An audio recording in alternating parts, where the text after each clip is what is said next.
And before I start the session, let me quickly introduce myself.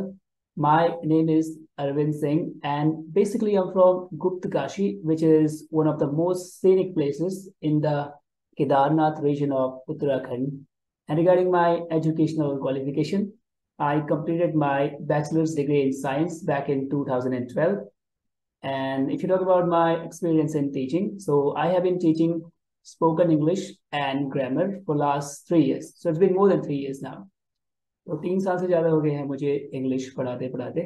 इसमें offline और online दोनों तरह की क्लासेस का मैंने जो है दोनों दोनों तरह की क्लासेस ली हैं।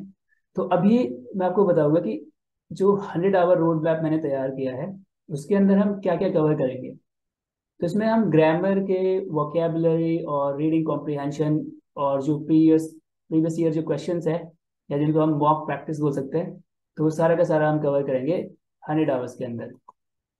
तो इस 100 आवर में किस पर्टिकुलर टॉपिक को कितना टाइम देना है ताकि हमें जो है ग्रामर का जो है ग्रामर के कॉन्सेप्ट्स अच्छे से समझ आ जाए और हमें किसी तरह की कोई परेशानी ना हो।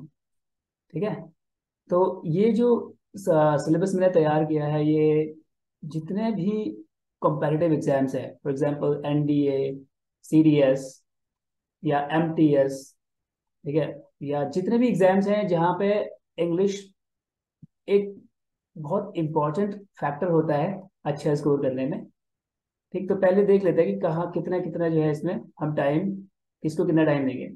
नाउन, ये पहला जो सेगमेंट है ये ग्रामर का है, जिसमें पार्ट्स ऑफ स्पीच उससे रिलेटेड जो कॉन्सेप्ट्स होंगे और जो प्रैक्टिस होगी इनकी। तो यहाँ पे हम इनके कॉन्सेप्ट्स और प्रैक्टिस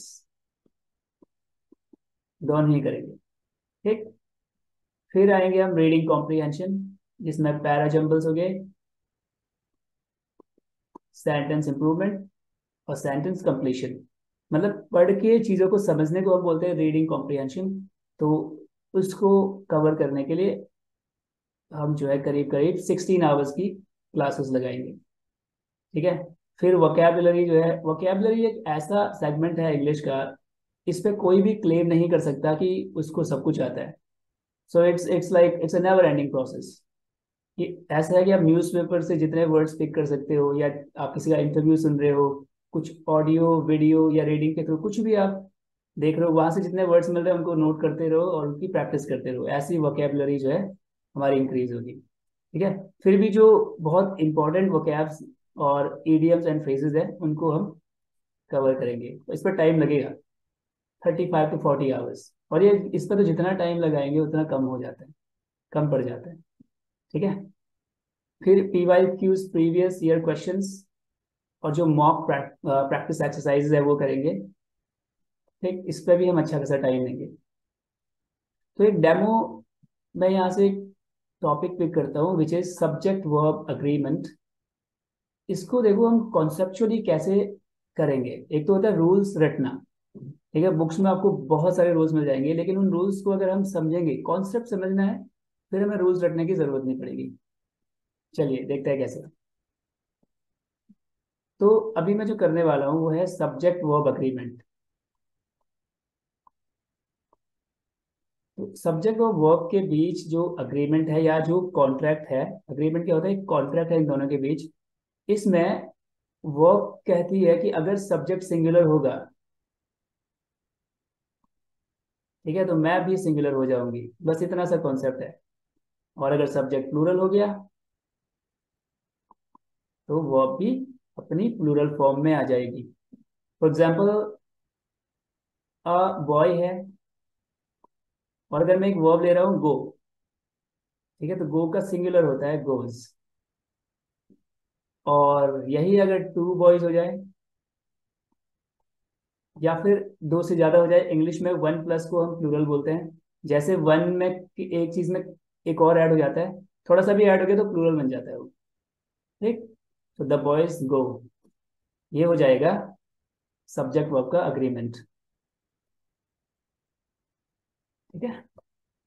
अब एक कॉन्सेप्ट और होता है, एक तो ये वाला कॉन्सेप्ट चलेगा, इसी के अराउंड सारे के सारे जो रूल्स हैं वो रिवॉल्व करते हैं सब्जेक्ट वर्ब अग्रीमेंट में। एक होता है कॉन्सेप्ट इंग्लिश का कोई भी सेंटेंस, बेसिक सेंटेंस होता है सब्जेक्ट वर्ब, ये स्ट्रक्चर होता है बेसिक सेंटेंस का। अब अगर वर्ब ट्रांजिटिव है तो इसके बाद डायरेक्ट ऑब्जेक्ट आ जाता है, और अगर वर्ब इनट्रांजिटिव है जिसको डायरेक्टली ऑब्जेक्ट की जरूरत नहीं पड़ती है तो बीच में एक प्रेपोजिशन आता है, उसके बाद ऑब्जेक्ट आता है। तो यहीं पे कैच है, यहीं पे हमें समझना है। इंग्लिश में प्रेपोजिशन हो गया और वर्ब, इन दोनों के बाद ऑब्जेक्ट्स आते हैं, ठीक है। और जो ये वर्ब फॉलो करती है इसका कॉन्ट्रैक्ट है सब्जेक्ट के साथ, तो वर्ब सब्जेक्ट को फॉलो करेगी, ना कि ऑब्जेक्ट को, ठीक। तो प्रेपोजिशन के बाद ऑब्जेक्ट, वर्ब के बाद ऑब्जेक्ट, और जो हमारी वर्ब यूज होगी वो सब्जेक्ट के अकॉर्डिंग हम यूज करेंगे। तो अगर ये दो कॉन्सेप्ट हमें समझ आ गए तो कुछ एग्जाम्पल देख लेते हैं। अब आपको बुक्स में ऐसे रूल्स मिलेंगे, ठीक है। ये पहला रूल है तो इसको जो है मैंने इसमें इंक्लूड किया है ताकि आप रटे ना रूल्स को बस। Okay, so what does the rule से, ये रूल क्या कहता है? इफ टू सिंगुलर नाउन्स, दो सिंगुलर नाउन है यानी कि वन, एक नाउन इस तरफ है, एक नाउन इस तरफ है, और वो एंड से कनेक्टेड हो, एंड का मतलब इंग्लिश में होता है प्लस, तो वन प्लस वन क्या हो जाएगा? प्लूरल हो जाएगा। ये रूल वही कह रहा है कि अगर दो सिंगुलर नाउन्स कनेक्टेड हो एंड से तो प्लूरल वर्ब यूज होती है। For example the cat, and का मतलब है प्लस द डॉग, अब दो हो गए तो हमने यहाँ पे आर कर दिया। जहां जहां आपको एस या एस दिख जाएगा वर्ब की एंडिंग में तो वो सिंगुलर वर्ब होती है, ठीक। वर्ब सिंगुलर होती है एस या एस ऐड करने से। For example is, was, has, does, जैसे अभी हमने ऊपर गो वर्ब ली थी, गोज, तो अपनी सिंगुलर फॉर्म में वर्ब पे एस या एस लगा होता है, ठीक। तो यहाँ पे हमने वर्ब कौन सी यूज की है? आर, क्योंकि हमारे पास दो सिंगुलर नाउन कनेक्टेड है एंड से।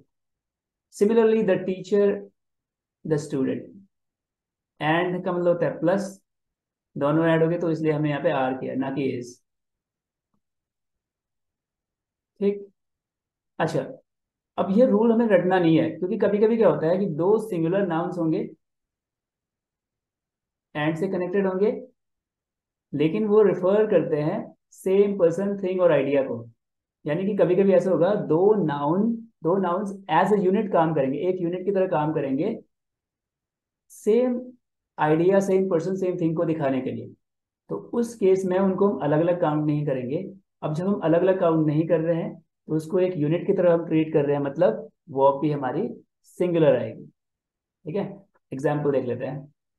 ऐसे बहुत सारे वर्ड्स का कॉम्बिनेशन है जहां पे दोनों मिलके एक ही यूनिट को शो करते हैं, एक यूनिट की तरह काम करते हैं, तो वो एक ही आइडिया को रिफर करते हैं। तो ये ध्यान रखना है। अब यहाँ पे अगर मैं पहला वाला रूल रट लेता, राइस अलग है, करी अलग है, दो अलग अलग नाउन्स हैं, एंड से कनेक्टेड है, तो यहाँ पे वर्ब प्लूरल आनी चाहिए।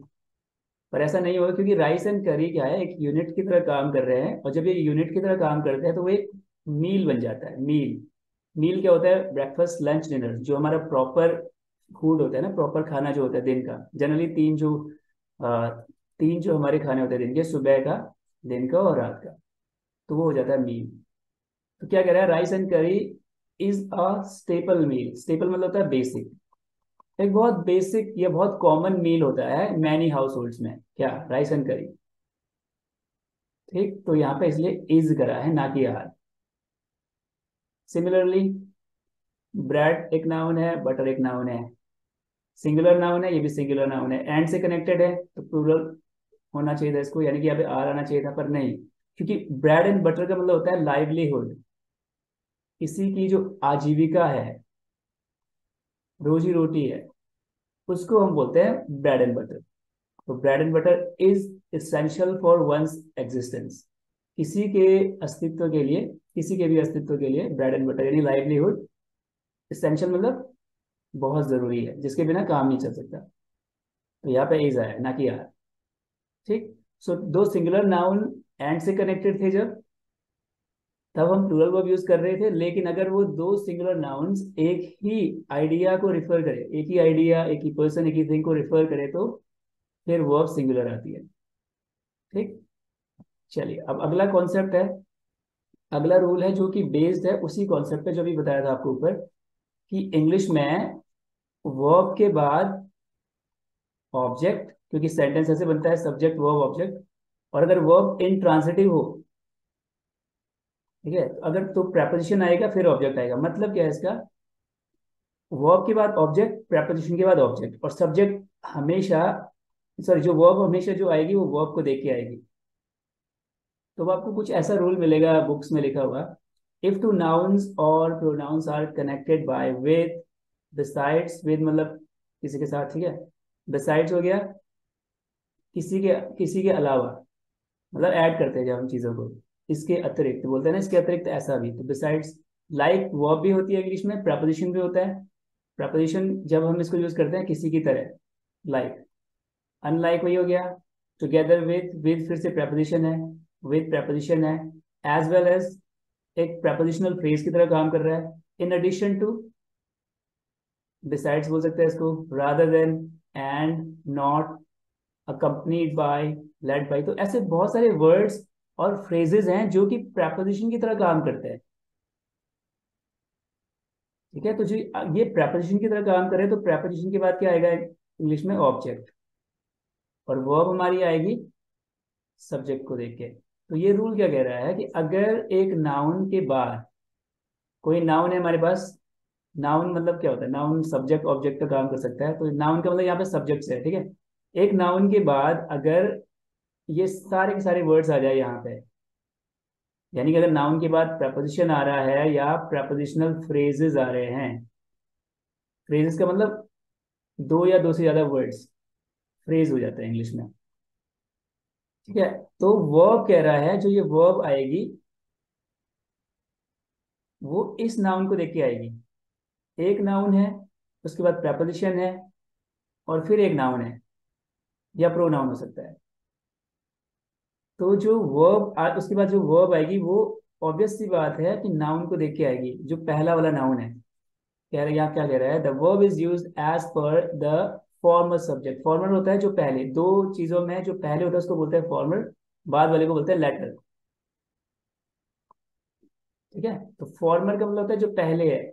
और क्यों हो रहा है ऐसा, क्योंकि ये तो सारे के सारे प्रपोजिशनल फ्रेजेस है ना, प्रपोजिशन या प्रपोजिशनल फ्रेजेस, इनके बाद तो ऑब्जेक्ट्स आएंगे, तो ऑब्वियस सी बात है सब्जेक्ट को देके वर्ब आएगी, और सब्जेक्ट मतलब जो पहले लिखा है हमने, जो पहला नाउन होगा टू नाउन्स में से, ठीक। एग्जाम्पल से ज्यादा समझ आएगा, देखो एक एग्जाम्पल को मैंने दो तरीके से लिखा हुआ है यहाँ पे। पहला एग्जाम्पल है, the teacher along with preposition है, इसके बाद स्टूडेंट्स भले प्लूरल है पर ऑब्जेक्ट है, ये ऑब्जेक्ट है तो वर्ब आएगी टीचर को देख के, तो यहाँ पे इज हो गया, ठीक है। Similarly the students along with, अब यहाँ पे स्टूडेंट्स को पहले लिख दिया है, तो स्टूडेंट्स को देख के अब ये वर्ब यहाँ पे हो गया आर। इसको ऐसे समझो, जब भी हम प्रपोजिशनल फ्रेज आता है, इसको ऐसे ब्रैकेट में रख के देखो, इसको हम बाद में पढ़ेंगे। मेन सेंटेंस ये है, the teacher is going on a field along with the students, ऐसे the students are going with the teacher, the students are going on a field trip along with the teacher। ऐसे यहाँ पे आएगा Mary, इसको हटा दो, as well as prepositional phrase है, इसको ब्रैकेट में रखो, तो एंजॉयज आ गया, Mary enjoys singing as well as her friends. Friends है तो प्लूरल पर ऑब्जेक्ट है, तो ऑब्जेक्ट को देख के वर्ब नहीं आएगी, ऑब्जेक्ट को देख के एंजॉय नहीं करेंगे, यहाँ पे सिंगुलर वर्ब आई है मैरी को देख के, ठीक है। चलो एक और रूल देख लेते हैं, उसके बाद कुछ प्रीवियस ईयर क्वेश्चंस करेंगे। After one of each of, either of, neither of, इनके बाद, वन ऑफ के बाद, ईच ऑफ के बाद, आइदर ऑफ के बाद, नाइदर ऑफ के बाद, नाउन्स और प्रोनाउंस आर प्लूरल। ये इंपॉर्टेंट, नाउन और प्रोनाउन प्लूरल होते हैं। अगर आपको ऑफ दिख गया, ऑफ का मतलब होता है मैं से, हिंदी में होता है मैं से, या इंग्लिश में इसको बोलो सिलेक्शन के लिए यूज करते हैं। जब आपको, आपके पास बहुत सारी चीजें हैं, बहुत सारे नाउन्स हैं, उसमें से एक दो पिक करने हैं, जब आपको सिलेक्शन करना है, चूज करना है, तो चूज हमेशा एक से ज्यादा में से किया जाता है। तो क्योंकि एक से ज्यादा में से सिलेक्शन हो गया तो ऑब्वियस सी बात है जो भी नाउन आएगा या प्रोनाउन आएगा वो प्लूरल फॉर्म में होगा। इसको देखो ऐसे समझो, जब आप बोलते हो ना कि मेरा एक दोस्त आ रहा है, तो आपके बहुत सारे दोस्त हैं तो आप बोलोगे वन ऑफ, मेरे बहुत सारे दोस्तों में से एक दोस्त। One of my friends, one of my friends. हालांकि आपने अक्सर सुना होगा लोगों को बोलते हैं वन ऑफ माई फ्रेंड बोल देते हैं। अगर मैं बोलूंगा वन ऑफ माई फ्रेंड तो एक दोस्त में से एक कैसे आ सकता है? तो आप सीधे से बोलोगे माई फ्रेंड इज कमिंग। बहुत सारे दोस्तों में से एक आ रहा है तो वन ऑफ माई फ्रेंड्स होगा। तो ये देखो ये नाउन यहाँ पे प्लूरल हुआ है क्योंकि ऑफ दिखा रहा है प्लूरल चीजों में से सेलेक्ट करना। ठीक है, और वर्ब जो आएगी आगे आ रहा है तो वन एक ही है, तो ऑफ प्रेपोजिशन है, ये माई फ्रेंड्स यहाँ पे ऑब्जेक्ट हो गया। क्योंकि ऑब्जेक्ट हो गया तो वन को देख के वर्ब आएगी is. One of my friend is coming. ठीक, तो वही कह रहा है ये कि ऑफ के बाद नाउन या प्रोनाउन होंगे plural, but the verb is singular, verb singular होगी। तो यहाँ पे one of the boys has, one को देख के हैज आया है। ईच क्या होता है? ईच होता है एक एक, हर एक की बात हो रही है, बहुत सारों में से एक एक, एक एक करके बात हो रही है तो सिंगुलर होगा ईच। आइदर क्या होता है?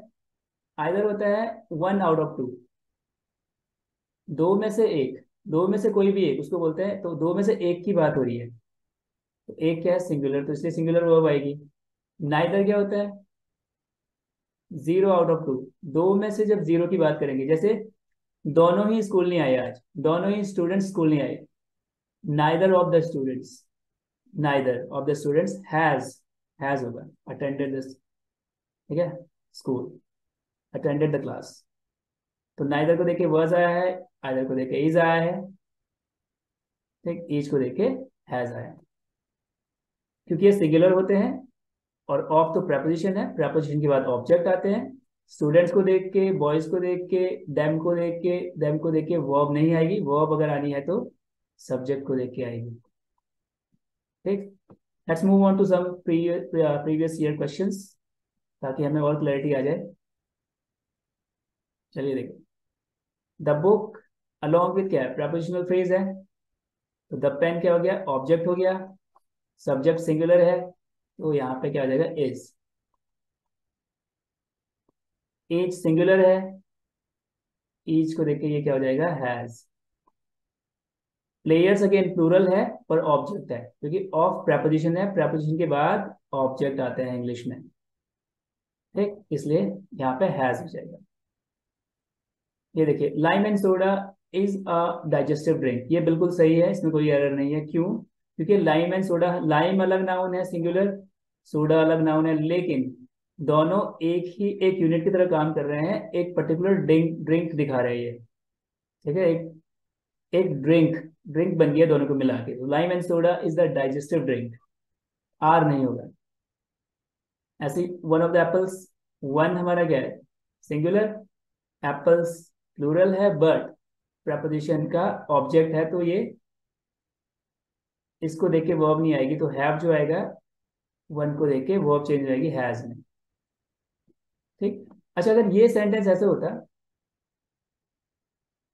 वन ऑफ द एप्पल लिखा होता, यहाँ पे माना पहले से हैज है, one of the apple has a bruise on it, तो यहाँ पे गलती किसमें होनी? वन ऑफ द एप्पल्स करना था, क्योंकि ऑफ दिखाता है सिलेक्शन, और बहुत सारे एप्पल्स में से एक की बात हुई है, ना कि एक एप्पल में से एक की, so one of the apples होगा।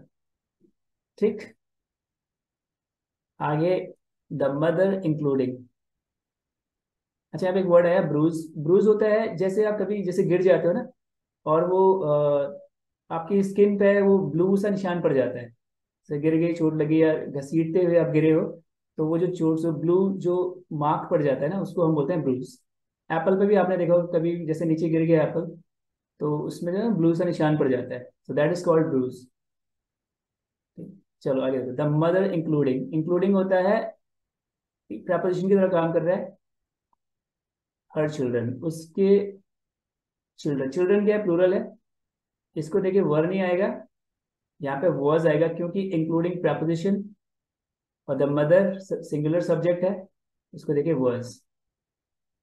ठीक, नेक्स्ट, हिज बेनेवलेंस। बेनेवलेंस क्या होता है? किसी के लिए हमारी उदारता की भावना जो होती है, अच्छा करने की भावना होती है, उस फीलिंग, उस इमोशन को हम बोलते हैं, या उस एक्ट को हम बोलते हैं बेनेवलेंस, उदार भाव किसी के प्रति। और काइंडनेस क्या है? दया, दया भाव। तो दोनों एक ही चीज है। ठीक है, तो दोनों एक ही चीज है, एक यूनिट की तरह काम कर रहे हैं। तो बेनेवलेंस एंड काइंडनेस इज होगा, is. Next one, he like.